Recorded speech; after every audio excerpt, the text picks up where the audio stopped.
Hello and welcome back. So, in the previous lecture we said that we will start now the analysis of higher order nonlinear systems. One of the prominent examples where you would find this in a physical example is the reactor dynamics.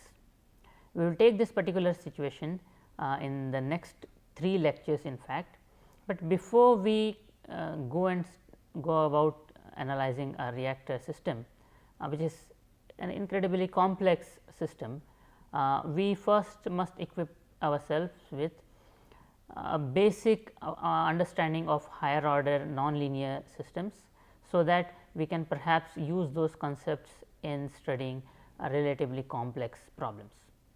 So, let us start our analysis. What we have here in front of us is a second order system. So, I have a system of 2 equations, dx 1 by dt is equal to minus x 1 and dx 2 by dt is equal to x 1 squared plus x 2. Okay. We will try to analyze this system and see how what can we learn from the analysis of this system.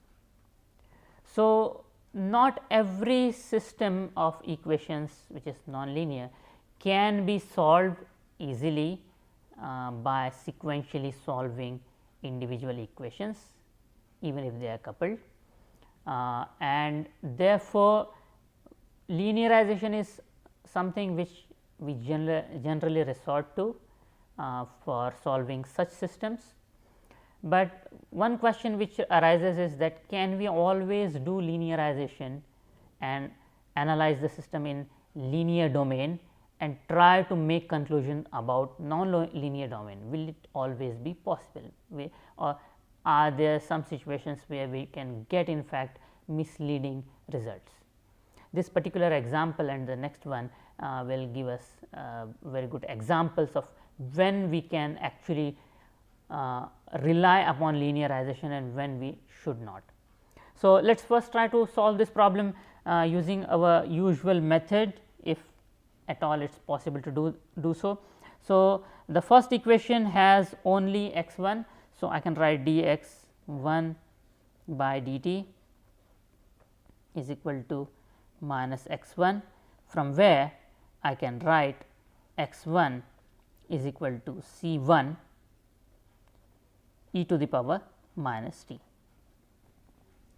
So, solution of first equation was not very difficult, and now I will do this dx 2 by dt is equal to x 1 squared is c 1 squared e to the power minus 2 t plus x 2 plus x 2, and if this particular equation is not very difficult to be solved, what I can do is I can write here dx 2 by dt minus x is equal to c 1 e to the power minus 2 t.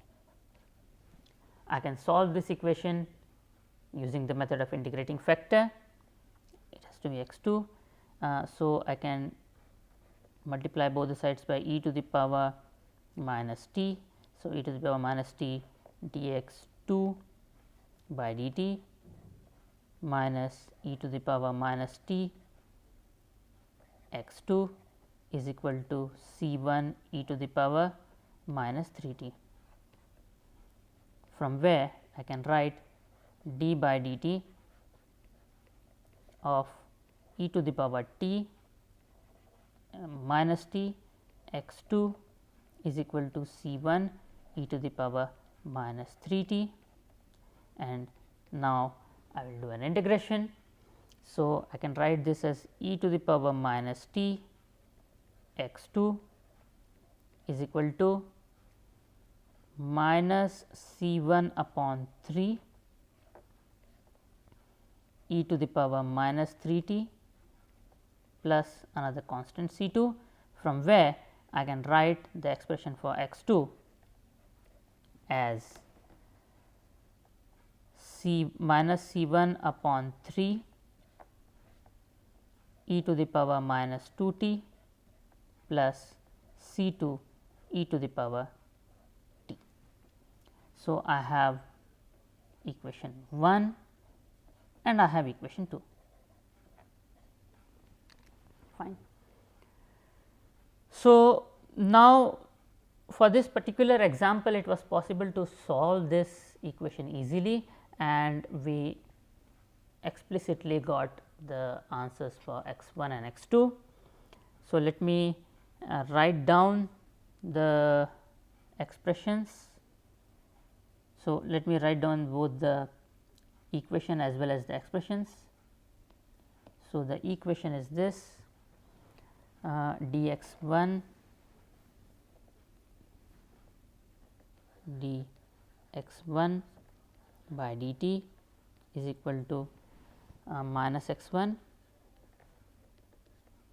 dx 2 by dt is equal to x 1 squared plus plus x 2,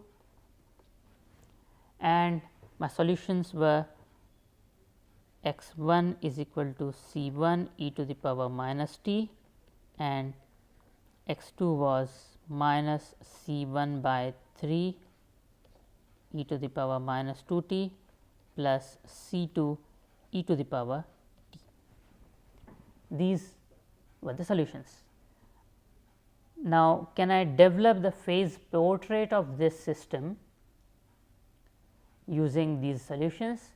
Should be fairly straightforward.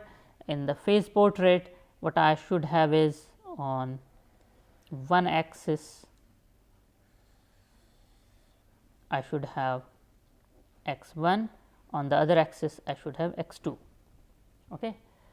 How can I know x 1, the curves on x 1 and x 2? I have the solutions. So, I basically have two methods. First method is pretty straightforward. From here I can write dx 2 by dx 1 is equal to x 1 squared plus x 2 upon minus x 1. I will solve this equation, again not very difficult equation to be solved, and then I will get the solution for x 2 in terms of x 1. From that I can draw different curves. There is always a possibility. There is another simpler solution. I have x 1 in terms of t, I have x 2 in terms of t. So, therefore, I can make a parametric plot to so as to get x 2 and x 1. Okay. So, let me adopt the second approach here. I encourage you to solve dx 2 by dx 1 is equal to x 1 squared plus x 2 upon minus x 1 and plot the equation. You should get the same answer. So, let us draw the parametric plot to get the equations, to get the curves. So, I have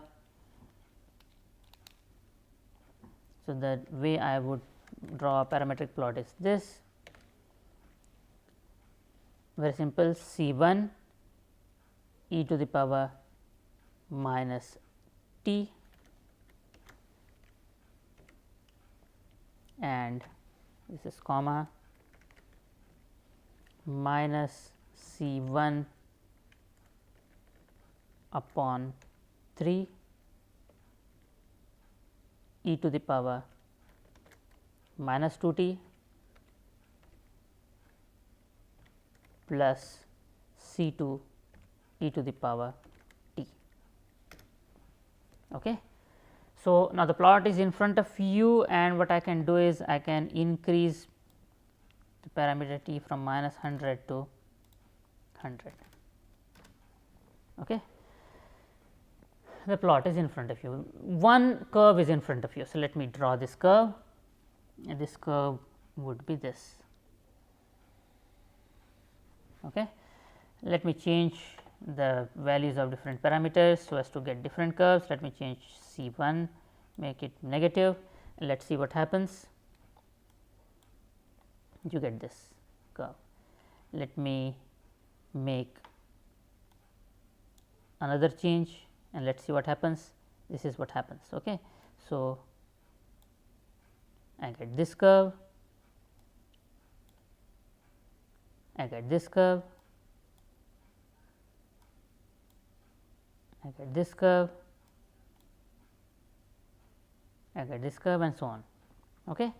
So, okay, so this is fine, this is the exact have we punched in, let us cross check. E to the power C 1 e to the power minus t minus C 1 by 3 e to the power minus 2 t plus C 2 e to the power t. So, these are the various plots that I must get, various curves that I must get. So, let me draw various curves from what I learned from the calculator.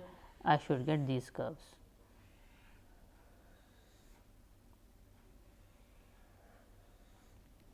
Okay.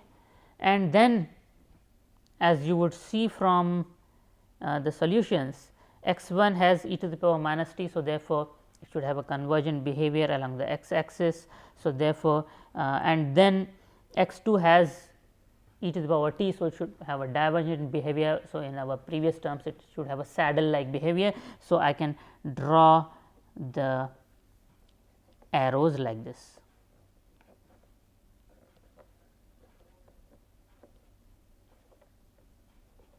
It is not very difficult to see that this is how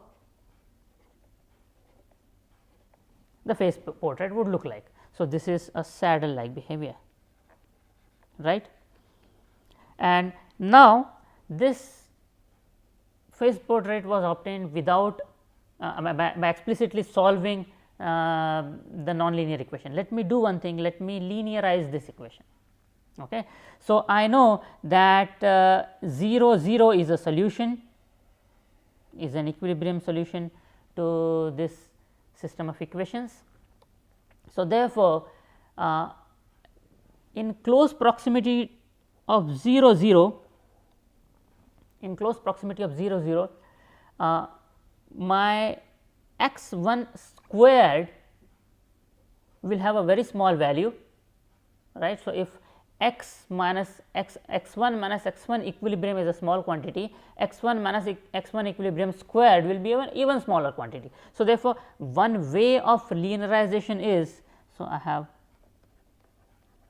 linearized model here. I have the linearized model here, and I can write the linearized model as this: dx 1 upon dt is equal to minus x 1. This equation was already linear. So, nothing problematic here. The problem is that the other equation was non-linear. So, I make this other equation linear by simply setting x 1 squared to 0. And why am I doing this? I can do this only because 0 0 is my equilibrium solution, and in close proximity of 0 0, x 1 minus x 1 equilibrium squared will be a negligible quantity. So, if I write this as simply x 2 by making x 1 0, I now have a linear model. So, I can write this as d by dt of x 1 x 2 is equal to minus 1 0 0 1 x 1 x 2,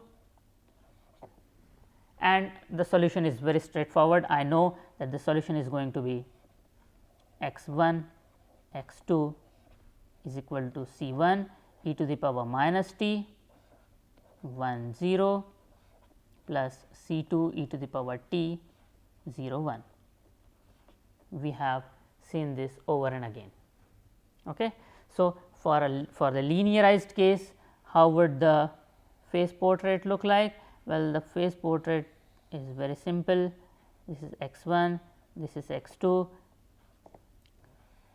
This would be the divergent axis, this would be the convergent axis, and beyond this you will have the saddle solution. Please refer to our previous lectures to see how we got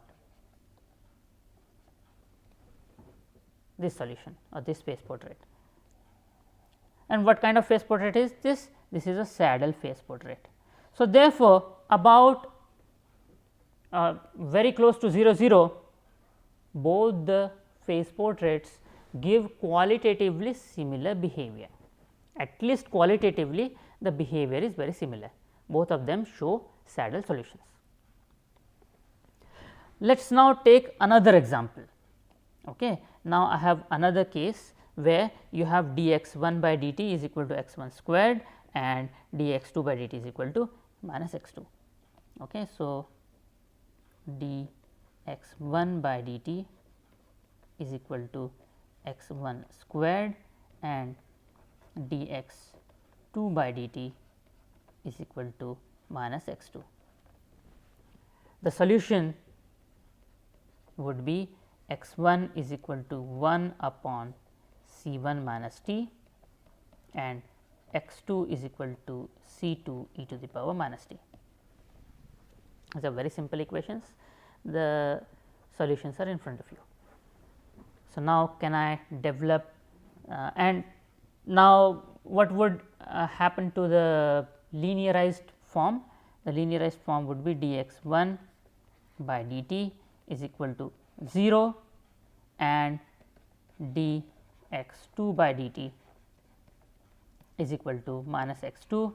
So, my linearized equation would be d by dt of 0 0 0 minus 1 sorry d by dt of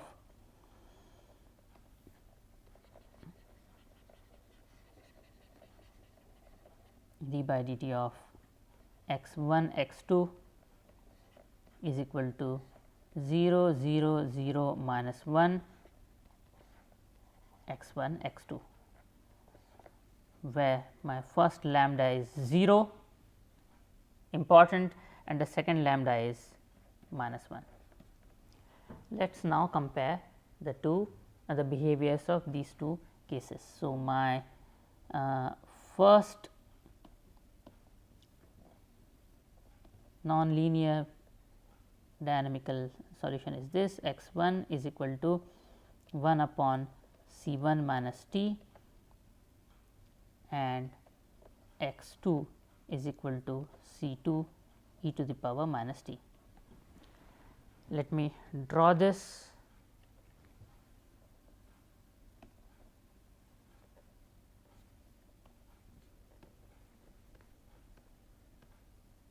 So, I will draw the parametric equation 1 upon C 1 minus t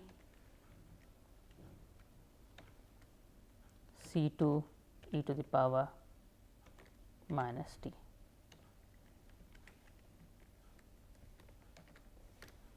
Okay. Let me increase this from minus 100 to 100. Okay. See the plot which we get here is the decaying behavior asymptotically reaches to 1 and let me change this. Well, qualitatively nothing changes, now it gets inverted. Okay. So, let me draw this phase portrait here. The phase portrait would look like this.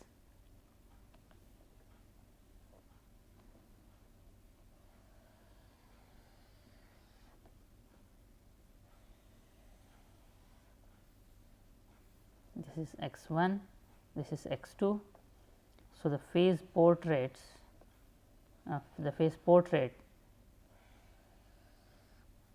is this.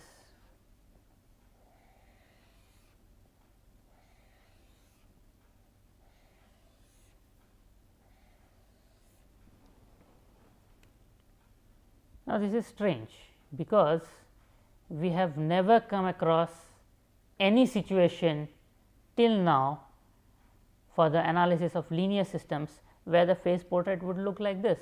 This is very different. How is this different? Let us see what are the different phase portraits which we came across. Well, we came across this saddle x 1 x 2 saddle. We came across this source x 1 x 2 depending upon relative magnitudes of lambda 1 and lambda 2, the orientation may change.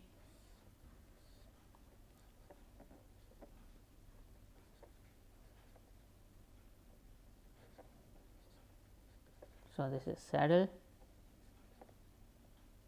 this is source.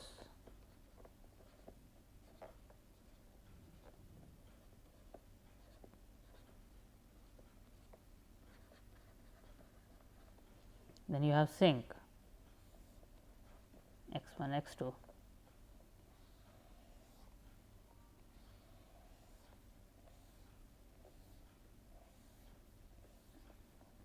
Sink,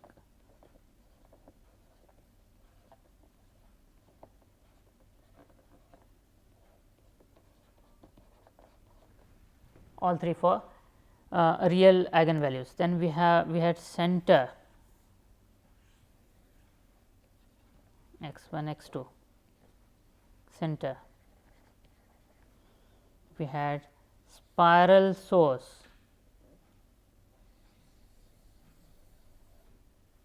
x 1, x 2, spiral source, and finally spiral sink.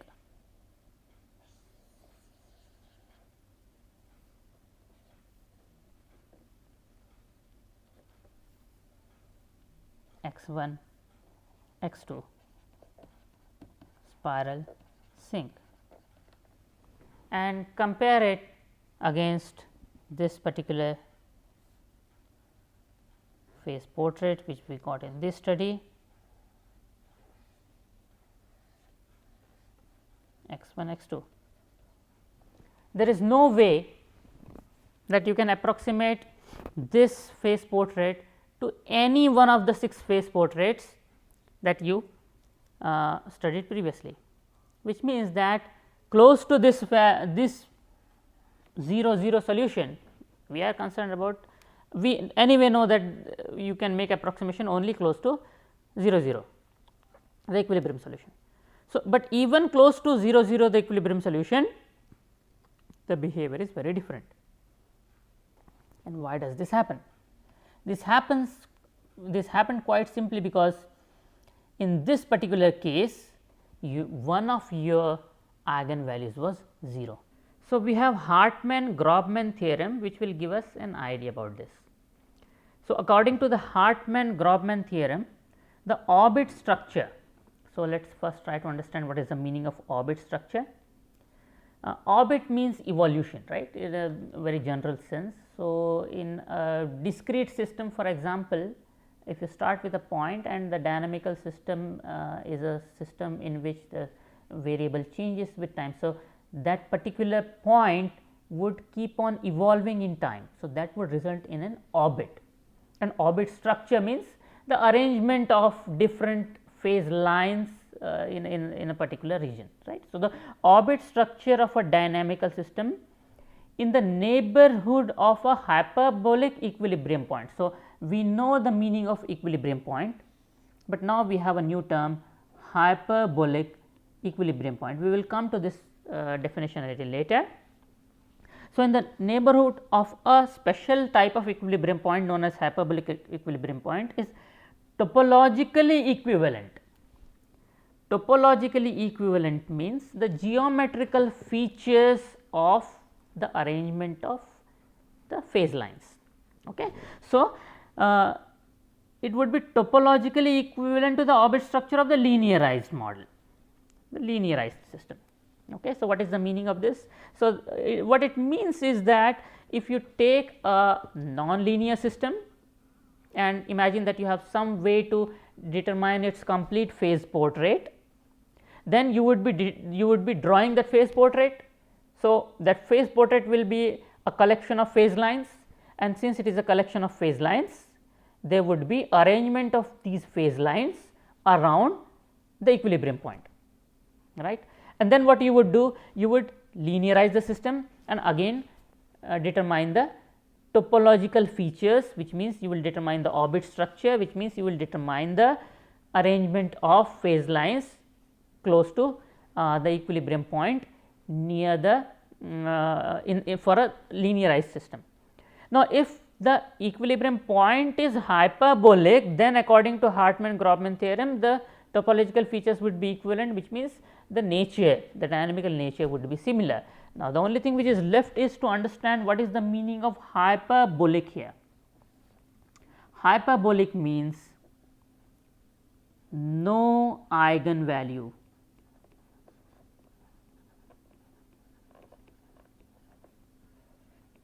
will be 0. This is important. If there is even one eigenvalue which is 0, or no eigenvalue will be 0, or will have 0 as the real part. Well, the eigenvalues can be either complex or real. So, in cases where the eigenvalues are all real, no eigenvalue should be 0, and if the eigenvalues are complex, then the real part of none of the eigenvalues can be 0, and if that is the case, then the equilibrium point is called a hyperbolic equilibrium point. So, how would you then assess whether it would be possible for you to linearize the system and have a guarantee that the linearized system will indeed have the same features as the nonlinear system? Well, you will determine the equilibrium point, you will determine the eigenvalues, and if with the help of the eigenvalues, if none of the eigenvalues are 0 or 0 as the real part, then you will declare that those equilibrium points as hyperbolic, and if the system has hyperbolic equilibrium points, then you can say, then you can assure yourself that you in fact have a system where linearization would work. Now, in the previous examples, you could trivially do linearization by setting the non-linear part on the right hand side as 0, and that was possible because you had the equilibrium points as 0 or 0 0 and so on, right. But what will happen when you do not have the equilibrium point as 0 0 or equilibrium solution at origin? Then you will have to do a proper Taylor series expansion for linearization. Let us see that. I have dx1 by dt is equal to x1 squared minus x2 squared minus 1 and dx2 by dt is equal to 2x2. So, let me call this as f1 and let me call this as f2. What would be the equilibrium solution? Equilibrium solution would be obtained by setting up f1 is equal to 0 and f2 is equal to 0, right. So, I can determine the equilibrium point as x1 squared minus x2 squared minus 1 is equal to 0 and 2x2 is equal to 0, from where I get x2 is equal to 0, fine, and therefore, x1 squared minus 1 is equal to 0, which means x1 is equal to plus or minus 1. So, what would be x1 equilibrium, x2 equilibrium? There would be 2 x1 equilibrium, x2 equilibrium, minus 1 0 and 1 0. Both of them are equilibrium solutions and they are not 0 0. In this case, you cannot simply do this linearization trivially by setting up the square terms to 0, and therefore, we would determine the linearized model by following the proper Taylor series expansion. So, let me see if we can do that. So, x1 squared minus x2 squared minus 1. So, dx1 by dt is x1 squared minus x2 squared minus 1 and dx2 by dt is equal to 2x2.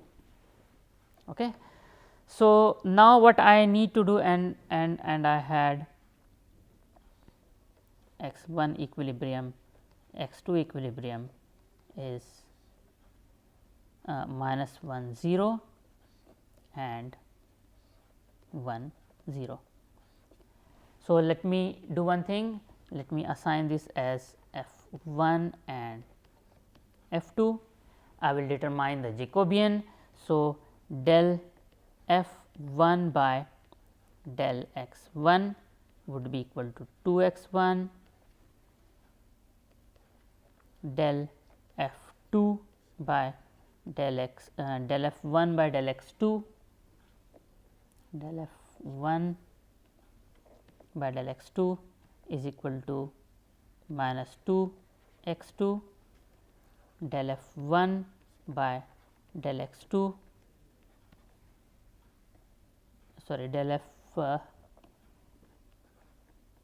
2 by del x 1, del f 2 by del x 1 is 0 and del f 2 by del x 2 is 2.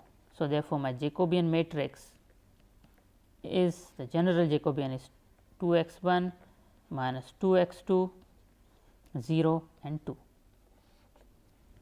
Okay.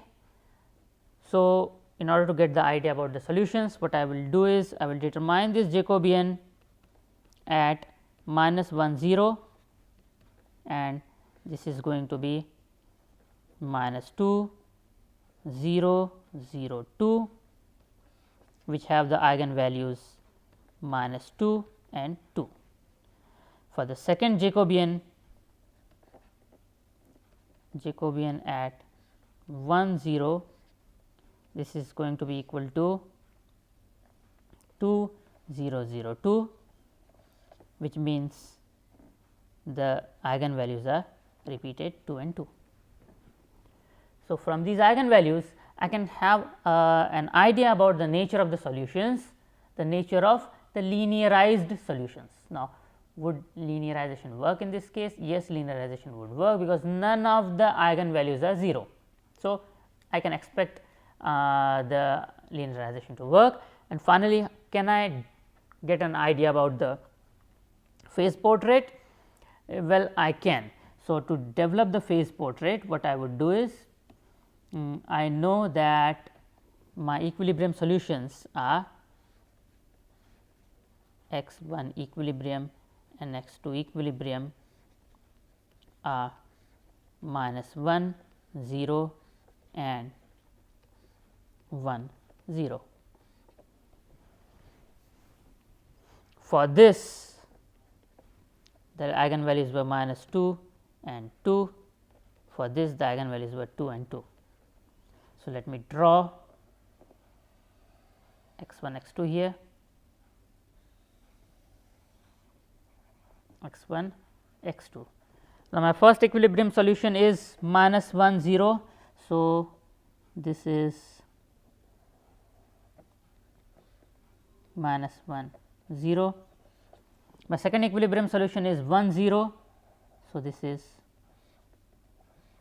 1 0.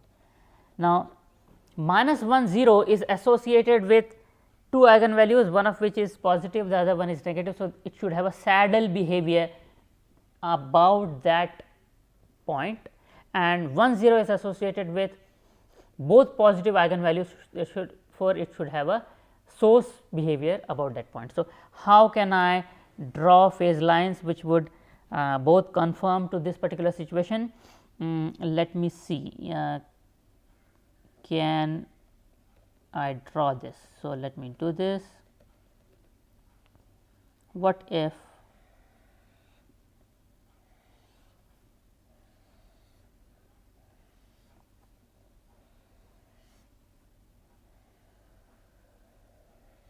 I drew curves like this? Now, what is left? What is left is to draw the arrows. So, since this is a source, this would go up, this would go up, and from here, since it is a saddle, it should go like this, right. So, since this 1 0 is a source, you should have corresponding arrow here, should have corresponding arrow here, and following the arrows of the leftmost portion, you should have the arrow here. Okay. And again you will see here that this is a saddle, all the arrows conform to a saddle behavior, and this is a source, all the arrows conform to the source behavior. So, this is how we will handle higher order nonlinear dynamics. What you do is, the first thing which you establish is the equilibrium solutions. The equilibrium solutions are arrived by setting up the individual equations to 0. Now, in most cases, since it is not possible to use the nonlinear model directly, you would like to linearize the system. How can you be confident that your linearized behavior is similar to the behavior of nonlinear system? Well, what you do is, you would establish whether the equilibrium solutions are hyperbolic or not. So, following the Hartman-Grobman theorem, if the equilibrium points are hyperbolic, which means that none of your eigenvalues are 0, then you can in fact use linearized phase portraits and the orbits would be similar to those of a nonlinear system.